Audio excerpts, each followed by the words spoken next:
കേരളത്തിൽ യു.ഡി.എഫ് അധികാരത്തിലെത്തുന്നതോടെ വയനാട്ടിൽ നിന്നുമുള്ള 2 എം.എൽ.എമാർ മന്ത്രിമാരാകാൻ സാധ്യത.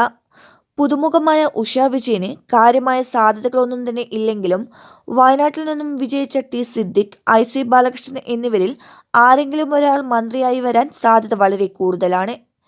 കേരളത്തിൽ ഏറ്റവും കുറവ് നിയമസഭാ മണ്ഡലങ്ങളുള്ള ഒരു മന്ത്രിസ്ഥാനം മാത്രമേ പുതിയ യു.ഡി.എഫ് മന്ത്രിസഭയിൽ ലഭിക്കാൻ സാധ്യതയുള്ളൂ. മുസ്ലിം ലീഗിലെ മലപ്പുറം ജില്ലയിലെ വേങ്ങരയിൽ നിന്നും വിജയിച്ച കെ.എം. ഷാജി ചിലപ്പോൾ മന്ത്രിയായേക്കാം. എന്നിരുന്നാലും വയനാട്ടിൽ നിന്നും ഒരു മന്ത്രി ഉണ്ടാവാനുള്ള സാധ്യത വളരെ കൂടുതലാണ്. സാധ്യതകൾ പരിഗണിക്കുകയാണെങ്കിൽ 4ാം തവണ ബത്തേരിയിൽ നിന്നും എം.എൽ.എ വന്ന ഐ.സി ബാലകൃഷ്ണന് പട്ടികജാതി പട്ടികവർഗ പിന്നോക്ക ക്ഷേമകാര്യ വകുപ്പ് ലഭിക്കാൻ സാധ്യതയുണ്ട്. എന്നിരുന്നാലും ഐ.സി ബാലകൃഷ്ണനേക്കാൾ സീനിയറായ വണ്ടൂർ എം.എൽ.എ എ.പി. അനിൽകുമാറിന്റെ പേരും പരിഗണനയ്ക്ക് വന്നേക്കും. അങ്ങനെയെങ്കിൽ ഐ.സി ബാലകൃഷ്ണന്റെ സാധ്യത മങ്ങും. കൽപ്പറ്റയിൽ നിന്ന് റെക്കോർഡ് ഭൂരിപക്ഷത്തിന് വിജയിച്ച ടി സിദ്ദിഖ് മന്ത്രിസഭയിൽ എത്താനുള്ള സാധ്യത വളരെ കൂടുതലാണ്. എന്നിരുന്നാലും സാമുദായിക പരിഗണന നോക്കിയാൽ അദ്ദേഹത്തിന്റെ സാധ്യത കുറയും.